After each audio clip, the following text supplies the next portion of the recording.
Hello, everybody. So MicroStrategy remains unpredictable.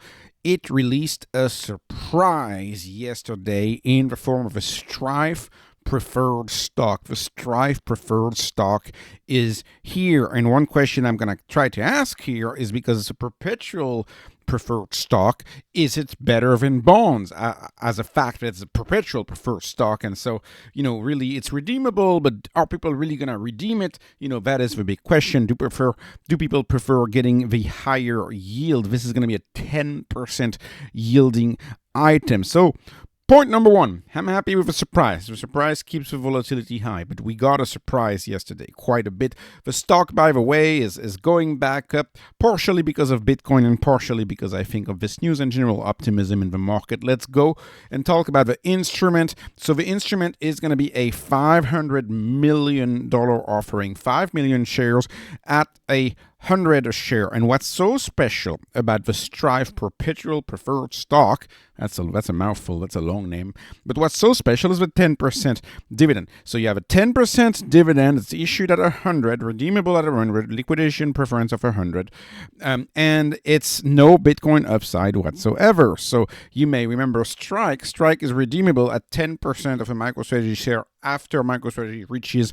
$1,000. This one has no upside of Bitcoin whatsoever, and in exchange for this lack of upside for Bitcoin, it yields a 10% yield, a quarterly yield, and this is very, very compelling to a lot of instruments out there in Wall Street. So is this the fourth leg of the stool, the fixed coupon leg of the stool? You can see Michael Saylor is as transparent as it gets. This is his presentation from October of 2024, where he was showing preferred stocks out there as a solution for also a fixed coupon in addition to a dividend.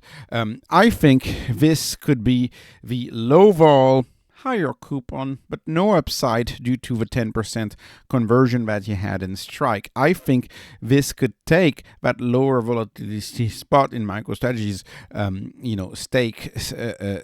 sake and in their view of capital raising. By the way, on this chart, I added the 21 billion because they did 21 billion ATM on the equity. They did 21 billion on the convertible debt. They did 21 billion on the STRK preferred ETF. Could this be the 21 billion on the preferred stock STRF ETF without any upside, with just a dividend? Could it be that he's not going to do regular bonds, but is just going to do preferred? That could be one thing. He could also do preferred and regular bond, and then we could get another one. I put 21 billion in there. We haven't had any announcement of 21 billion. There's no ATM that has been announced in that. This is just what I assume could happen. He could be doing a 21 billion offering on STRF, just like he did on STRK. In fact, I think it's likely, because he did it on STRK. I think he could do it on STRF. It's a perpetual preferred stock. It's not debt. It doesn't have a maturity date. It doesn't have a date where it has to be repaid. But that preferred stock, the STRF preferred stock, will be redeemable at any time for $100. But I doubt people will do that, because people will be earning 10%. And this is where this is so good. In my view, another way to look at this is Saylor is literally calling Fiat's bluff. It's literally calling the bluff.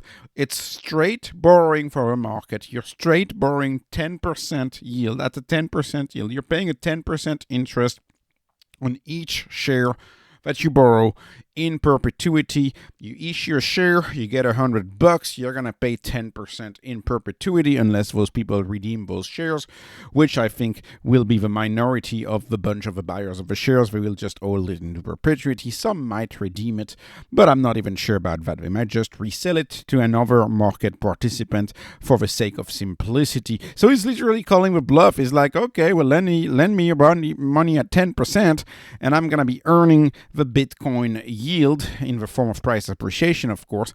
And since Bitcoin ETFs have existed closed-end fund in the case of GBTC, Bitcoin has yielded 63, almost 64%. And remember, this is after the drop of the past few months, so the yield is actually closer to 70% if you don't look at that drop.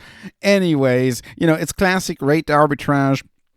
he's really, taking it at face value and really, calling the bluff of Fiat is the way I would put it if he goes on to that, especially if he does a 21 billion ATM, which he has not announced yet, but he could potentially do that. And, at that point, and keep in mind, I'm talking about this potentially, the STRF ETF potentially being 21 billion, but let's go ahead and add it up. You have equity, that's a 21 billion. He's almost done. Convertible, 21 billion. He's got more than 70% left on that one. Dividend, right? That's strike. He's not even gotten started. He has 20.99 billion on that one. And what about fixed coupon? What if there's one preferred at 21 billion and one bond at 21 billion? Well, you are getting at 105 billion. If he were to do these two other ATMs, which he could, we don't know. That's the beauty of this stock. We don't know. He has to be a surprise. It has to be a surprise. But the point is, if he could, that Bitcoin, the rise of Bitcoin could be meaningfully influenced by MicroStrategy. MicroStrategy, he's now becoming a important marginal buyer of Bitcoin. He's taking that money and putting that money straight into a fixed supply asset that is Bitcoin. And my guess is that a lot of people are going to be interested in just an easy 10% yield, even though 10% does not beat the denominator. In my view, we are living in a 15% inflation yield. The money supply, in my view, grows at a 15% rate. 10% though, to most people who don't follow the monetary world, they're going to be very happy with that, and they're going to do this little calculation on an compound interest calculator. They're going to input it and they're like, okay, well, $10,000 for 10 years at 10%. Well, look, this is amazing. I'm almost quintupling my money. It's like, I stay 9 years on this thing. I got more interest because it compounds, and of course the assumption is that people that he keeps issuing over the years that ETF, and people who just want to compound it will be able to compound it. He may even do a drip system where you can just buy the stock from the company with your dividends if he does a drip or something like that. That could be very, very interesting. And of course, some people may choose it because you can get a 10% yield with a corporate bonds. There's a few perpetual stock ETFs that yield 10%, even higher than that. You can get higher than that, but can you get this yield with the counterparty risk of Bitcoin? Because Saylor is very clear that he's going to buy Bitcoin with that money. So when you land $100 in the form of a STRF ETF bond or preferred stock, when you land $100 to MicroStrategy in the form of STRF or in the form of STRK, he's going to put the money into Bitcoin. If you lend it to another company who just goes out and borrows a bond to, build new pharmacies or whatever, you invest it in a business venture, a random business venture.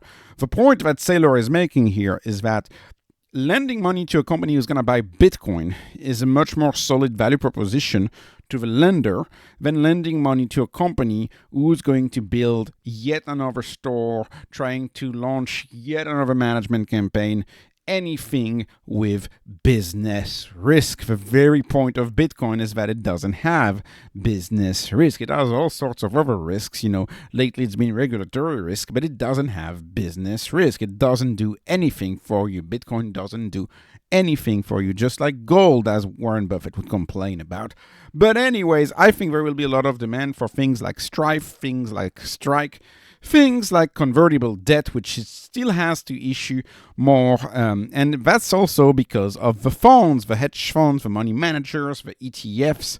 I wanted to call your attention to this new hedge fund that was launched recently, the Bitcoin Corporate Treasury Convertible Bond ETF. Not a hedge fund, an ETF, exchange traded fund. You get the point. If you look at BMAX, so that's the ticker symbol, most of it is essentially just MicroStrategy. So whoever buys that BMAX ETF, and trust me, these companies, when they launch these, they do research. They know they're going to have demand. They don't spend, it costs $1 million to launch an ETF. They don't launch them without some market research. They think they're going to have demand. all of the flows into BMAX are going to flow into MicroStrategy. And I wouldn't be surprised that a lot of the preferred securities ETF, preferred shares ETF, which are very large, by the way. You can see the iShares one is almost 15 billion, 14 billion. Again, the funds going to these, I have little doubt a share of those funds will go to the STRK bond preferred stock. Gosh, I have a hard time with that. We'll go to the STRK preferred stock, and we'll go to the STRF preferred stock, and so and especially with a 10% yield and 8% yield respectively. So in conclusion, I love the move. I love it very much. In conclusion, to MicroStrategy right now, market cap to Bitcoin NAV is a 1.77, not as cheap as it once was, but still pretty darn cheap. A stock that came back as cheap as it once was is Mara right now at 1.1. Anyways, you can see that on the Patreon. Bitcoin is bouncing back a little bit. The market is just waiting for the Fed today, and I think the Fed will just set the tone for at least this week and maybe even the coming weeks, and so that's why the market is scared right now. This is a good news for the long term for MicroStrategy, and that's what matters. Anyways, this was not investment advice, not financial advice. This is just entertainment. Please like, please subscribe, follow me on Patreon, follow me on X. Thank you for watching, and have a wonderful, wonderful day.